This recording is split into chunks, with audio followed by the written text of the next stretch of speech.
السلام عليكم ورحمة الله وبركاته، والصلاة والسلام على سيدنا محمد عليه أفضل الصلاة والسلام. هنعمل معاكم كيكة الشوكولاتة من غير بيض ومن غير شوكولاتة. يلا بينا نبتدي ونقول بسم الله. معايا كده كوبايتين من الدقيق نخلتهم ونزلت عليهم بنص كوباية من النشا، ومعايا كمان نص كوباية من الكاكاو البودر. هننخله كويس عشان بيبقى فيه شوية من التكتلات. نفس الكوباية اللي بنعير بيها دقيق هنعير بيها كل الوصفة بتاعتنا. كمان هنزل بباكو من البيكنج باودر، وهنخل كده برضو البيكنج باودر، وهنخل الكاكاو. شايفين التكتلات اللي بتبقى في الكاكاو؟ ننخلها كويس جدا علشان ما تكتلش معانا وتبقى حبيبات متكتلة في قلب الكيكة. ننخل كويس جدا كده. بعد كده هنقلب كده المكونات الجافة معانا، نقلبها كويس جدا وتبقى كده المكونات الجافة معانا جاهزة. وهنزل عليها كمان بذرة صغيرة من الملح، شايفينها على طرف صوابعي، حاجة بسيطة جدا. خلاص هندخل نقلب المكونات الجافة على بعضها ونركنها بقى على جنب. نروح بقى المكونات السائلة. انا معايا كوباية من السكر، كوباية مليانة، وزي ما قلت لكم نفس الكوباية اللي عيرنا بيها دقيق ديت هتبقى الكوباية المعيارية بتاعتنا. نزلت على كوباية السكر بنص كوباية من الزيت، وكوباية ونص من عصير البرتقال. ده عصير برتقال، احنا هنعملها موفرة جدا واقتصادية، وفي نفس الوقت هتطلع معانا مرتفعة وجميلة. حطينا عليها كمان معلقة من الخل علشان تديني هشاشة كده للكيك وارتفاع، تساعد كده مع البيكنج باودر ان هي ترفع لي الكيك. ضربناهم كويس جدا في الخلاط.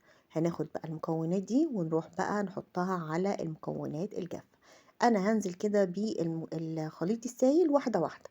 هنزل بقى ببقية الخليط السائل. هنقلب كده بالراحة كده جدا لحد ما تبدأ كده المكونات تتجانس مع بعضها. انا بقلب بالمعلقة. بعد كده لقيت ان هي بعد ما قلبت فيها كده بعض التكتلات، قمت راكنة المعلقة على جنب، وجبت بقى المضرب وضربتها كويس جدا.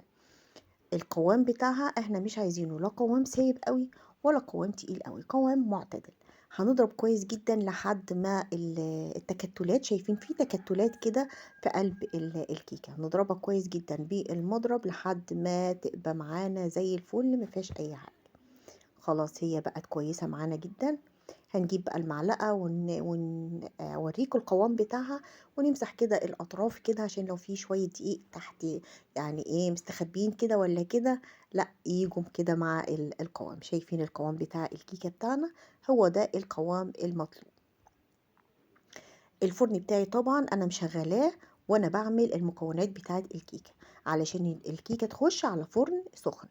هنجيب بقى الصينية اللي هنحط فيها الكيكة، دهنتها كده دهنة بسيطة من الزيت، ورشيت عليها شوية من الدقيق.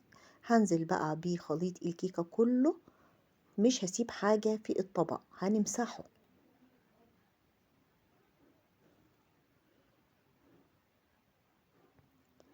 خلاص انا هنزل بقى، هشيل بقى بقية المكونات اللي في الطبق دي هنزل بيها برضو، وهدي كده خبطتين كده للكيكة عشان اطلع الفقاعات بتاعة الهواء اللي فيها. بس هتشوفوا معايا ان انا بعد ما دخلتها الفرن كان فيها شوية من الفقاعات لسه، فانتي اضربيها كويس عشان فقاعات الهواء. طبعا دخلت الكيكة على الفرن في النص. معايا بقى الصوص صوص الشوكولاتة اللي احنا هنعمله من غير شوكولاتة، زي ما احنا قلنا هنعمله برضو بالكاكاو البودر.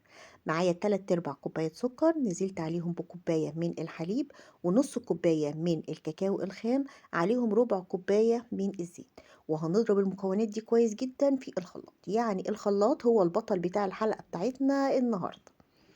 ضربناهم هنقلب بقى يعني بقول لكم الحلقة بنقدم حلقة في التلفزيون. ما علينا.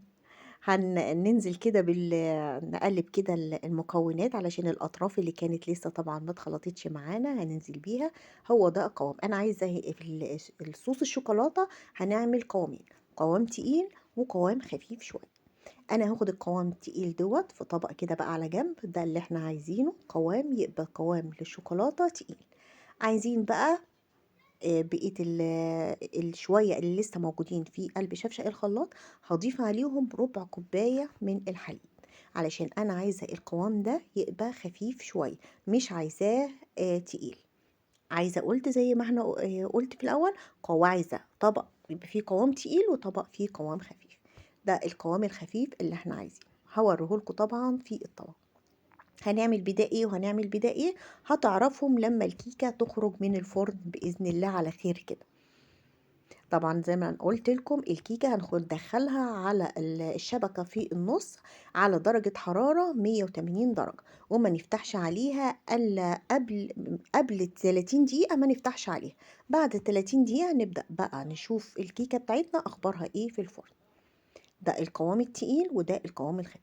نروح بقى للكيكة خرجت من الفرن، شايفين الفقاعات اللي فوق دي عشان أنا ما خبطتش الصينية كده خبطتين معتبرين كده وطلعت بقية الهوا، فأنا بعرفكم إن انتوا بعد كده لما تعملوها إن شاء الله لما تيجوا تعملوها تضربوها خبطتين حلوين تطلعوا الفقاعات منها. بعد كده جبت حاجة بقى إيه تبقى سمكها طحين شوية واعمل فتحات في قلب الكيكة. بس بعد ما جبت دي حسيت ان الفتحات واسعة قوي، فجبت حاجة ارفع منها شوية وعملت بيها فتحات صغيرة. اديني بعرفكم اهو ان في فتحات كبيرة. بعد كده هنجيب بقى الشوكولاتة اللي هي الصوص بتاعها الخفيف اللي احنا عملناه، هنجيبه بقى نصبه كده فوق الشوكولاتة فوق الكيكة علشان ينزل بسهولة في قلب الفراغات اللي احنا عملناها، في قلب الفتحات اللي احنا عملناها. بس حقيقي طلعت ان فعلا الفتحات الكبيرة اللي احنا عاملينها دي طلعت احسن من الفتحات الصغيرة. ده بعد ما جربت قلت يا ريتني كنت عملتها فتحات كبيرة، لان الفتحات الصغيرة ديت الفتحات الكبيرة خلت الصوص ينزل كده يملى الكيكة كده من جوه من قلبها كده من جوه. فانتوا لو حابين تعملوها اعملوا الفتحات كبيرة علشان الصوص يغرق الكيكة بتاعتكم من جوه. خلاص هنزل بقى بالصوص الخفيف معايا كله، وهحاول كده اوزعه على الكيكة كلها عشان ينزل في كل الفتحات الصغيرة اللي معايا دي علشان يتغلغل كده في الكيكة من جوه. خلاص خلصناه، هنجيب بقى الصوص التقيل اللي معانا علشان نعمل طبقة من الشوكولاتة، طبقة كده زي طبقة الكريمة كده ما تبقى على وش الكيكة، هنعملها بالشوكولاتة. هننزل كل كمية الشوكولاتة اللي معانا اللي هي التقيلة تعملي طبقة كده معتبرة، طبقة سميكة كده على الشوكولاتة. يبقى عرفتوا دلوقتي احنا عملنا 2 صوص ليه، صوص خفيف وصوص تقيل. ليه الصوص الخفيف؟ علشان يتوغل جوه الشوكولاتة كده ويملى الفتحات. الصوص التقيل علشان نعمل طبقة متماسكة، طبقة حلوة كده على وش الكيكة. طبعا هننزل بالكمية كلها ونسويها كويس جدا. المفروض ان انتي بعد كده تدخليها بقى التلاجة ترتاح كده شوية كده، لان الكيكة طبعا كل ما ترتاح كل ما تبقى احلى. بس بصراحة انا يعني ما سبتهاش غير يمكن حوالي نص ساعة، يا دوبك على ما هدت بس قمت مقطعاها، يعني استعجلت عليها وقطعتها. فانتي الافضل انتي تسيبيها تتماسك كده حلو كده، لان كل ما الكيكة تقعد شوية بتشد من بعضها وتبقى احلى. انا خلاص وزعت الصوص عليها وسبتها حوالي نص ساعة بس، وبعد كده بدأت بقى أقطعها. أنا هوريكم عشان كنت مستعجلة إن أنا أقفل الفيديو، فهوريكم السمك بتاعها وهوريكم طبقة الشوكولاتة عليها، والشوكولاتة من جوه شكلها عامل إزاي، متغلغلة في الكيكة وجميلة. شايفين الكيكة معايا عاملة إزاي؟ يعني ارتفاعها حلو بالنسبة اللي هي ما فيهاش بيض.